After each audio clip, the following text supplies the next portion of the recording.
좋아? 그런가 하면 용환 씨의 아내는 남편과는 전혀 다른 배변 습관을 갖고 있는데요. 변비가 계속 꾸준히 좀 있었어요. 주말에 한 번씩 가는데 그때 못 가면 또 일주일 넘겨버리고. 신기한 건요. 부부의 식성은 찰떡궁합처럼 아주 잘 맞는다는 겁니다. 점심을 좀 늦게 먹으면 배가 안 고프다 그러잖아요. 좀 이따가 야식이나 먹자 이런 식. 야식의 주메뉴는 치킨, 족발, 보쌈, 회. 다 육류를 많이 먹습니다. 해산물보다는 그냥 육지. 제가 음식 먹을 때 보면 항상 짜고 매운 것 같아요. 항상 빨간색의 음식.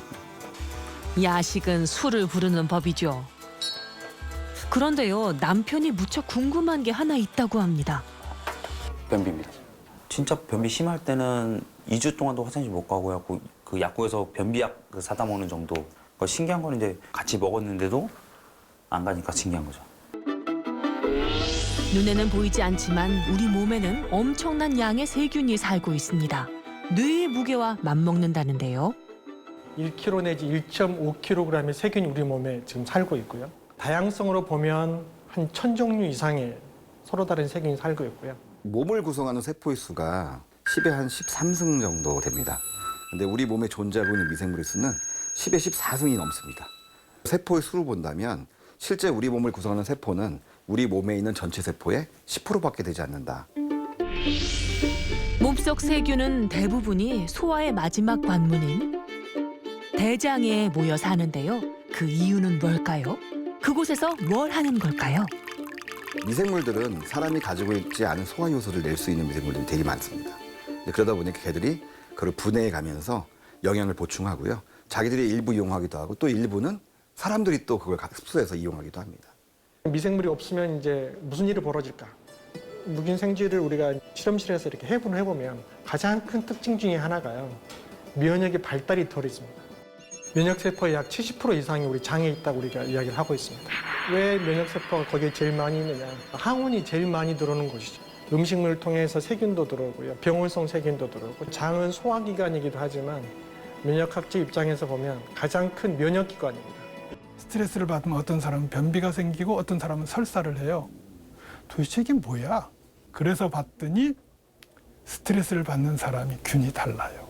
그렇다고 한다면 거꾸로 장내 세균을 조절하면 뇌를 움직이는 것이 가능하겠네? 라는 생각을 할 수 있지 않을까요?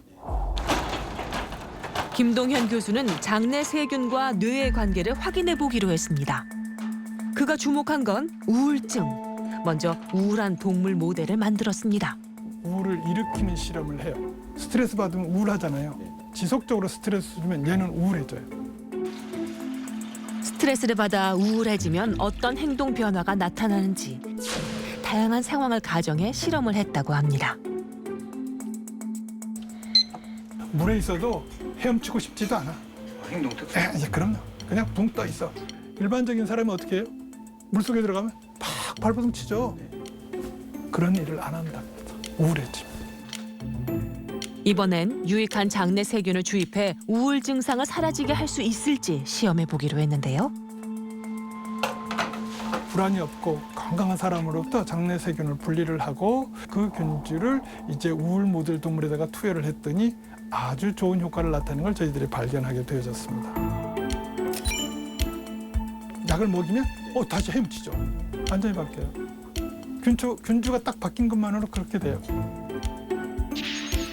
실제로 우리의 장과 뇌는 수많은 신경 섬유로 연결돼 있고 장내 세균이 만들어내는 다양한 대사 물질은 뇌에 영향을 미칩니다. 우리 몸에 합성하는 세로토닌의 95% 이상은 소화관에서 이루어져요. 뇌가 아니고요. 뇌가 아니고. 우리 몸에 살고 있는 세균이 우리 몸을 아바타처럼 이렇게 제어한다는 그런 개념이죠. 마인드 컨트롤링 박테리아. 세균을 바꿔가지고 이 마인드를 컨트롤하겠다. 정신을 지배하는 이제 세균을 만들어보자. 초기에는 다양성이 많이 있다가 임신 후반기로 갈수록 정말 중요한 세균들만 이렇게 소수 정예 부대로 만드는데 특별히 락토바실러스라고 하는 그런 유산균들이 풍부하게 모여서 아이한테 전달할 준비를 한다고 보시면 되겠습니다. 락토바실러스, 우리에게도 익숙한 균이죠. Super beneficial bacteria. They promote no inflammatory reaction in the baby. So bacteria teach the immune system to be tolerated. The immune system of a baby has to learn what is self and tolerate, and what is foreign and dangerous and attack. 그렇다면 다양한 장내 세균들이 적절히 균형을 이루려면 뭘 먹어야 할까요? 음식의 경우에는 사람이 소화하는 게 있고요. 미생물이 소화하는 게 있거든요. 사람이 소화할 수 없는 거를 드셔야 되죠, 일단. 왜냐하면 사람이 소화할 수 있는 거는 미생물이 못 먹으니까. 그래서 예를 들면은 우리가 밥을 먹잖아요. 그럼 밥은 대부분 사람이 소화를 하는 겁니다. 그런데 현미밥을 먹으면 그 현미 그 껍데기에 있는 식이섬유는 또 미생물이 먹을 수 있는 거죠. 식이섬유가 많이 함유된 음식을 먹게 되면 식이섬유를 좋아하는 균들이 많이 늘어나게 되고요. 그런 균들의 대부분의 역할이 면역의 밸런스를 유지시켜주는 데 도움이 주게 됩니다. 장내 세균의 먹이인 식이섬유가 장에 충분히 전해지지 않으면 끔찍한 일이 벌어질 수도 있다는데요. 대장에는 점막이라는 게 있어요. 이 점막이 우리 장을 보호하는 걸로 되어 있는데, 그런데 이 점막이 또 미생물 먹이가 됩니다. 미생물들이 먹을 게 좀 많이 부족하면은 사람 점막을 먹기 시작해요. 그럼 단순히 갉아먹어서 끝이 아니라 장벽이 약해지고요. 그 틈 사이로 원래는 장 속으로 들어가면 안 되는 물질들이 간다거나요. 염증망을 일으킨다거나 하는 나쁜 역할들을 하게 되는 거죠. 장내 세균이 좋아하는 먹을거리를 찾는 게 결국은 우리 자신을 구하는 최선의 선택이라고 전문가들은 말합니다. 식사를 앞에 놓고 한번 생각해 보시라는 거죠. 이거는 내가 먹을 거, 이거는 미생물하고 같이 먹을 거. 가장 중요한 거는 매일매일 식습관, 즉 다이어트가 가장 중요합니다. 여기에다가 프로바이오틱스라는 좋은 균주를 넣어줌으로써 좀 더 보충해주는 그런 양상을 주는 게 가장 이상적인 결과라고 볼 수 있습니다. 프로바이오틱스가 회복을 이제 빨리 시켜주는 거죠. 대장암에 대한 수술을 하면 그 망가진 것들이 시간이 지나면서 점점 좋아져요. 몸에 더 유익한 균은 증가시키고 유해한 균은 떨어뜨리는. 장내 세균의 균형을 맞춰준다는 프로바이오틱스. 그리고 그 먹이인 프리바이오틱스. 둘을 함께 먹는다면 어떨까요? 장내 세균 개선 프로젝트가 시작됐습니다.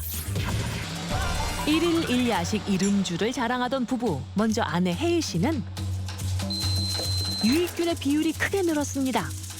프로바이오틱스 섭취하게 되면 개인 간의 차이, 그다음에 장내균총도 많이 다양화가 돼 있기 때문에 이게 어떤 사람한테는 먹음으로써 즉각적인 효과가 나타나기도 하지만 어떤 분들은 한참 드셔야 조금씩 효과가 보이는 분도 계시거든요. 이러다 보니까 개인차가 너무 큽니다. 가장 중요한 건 식단입니다. 사실은 저희 몸을 지금 현재 구성하고 있는 하나하나는 저희가 평생 동안 어떤 음식을 먹고 어떻게 소화해 왔는가라는 것들이 현재 본인의 모습입니다. 하루하루 우리가 먹는 음식은 장내 세균을 변화시키고 장내 세균이 만들어내는 물질은 뇌로 전달됩니다. 장과 뇌가 연결돼 있다는 뜻이죠. The bacteria in the gut is sending signals to the brain. Bacteria in the gut has some kind of remote control, sends its messages that reach the brain and control the activity of those brain resident cells. 전 세계는 지금 제2의 뇌라 불리는 장내 세균의 재발견에 몰두하고 있습니다. 뇌 질환과의 상관관계를 밝히려는 다양한 연구들도 이어지고 있는데요.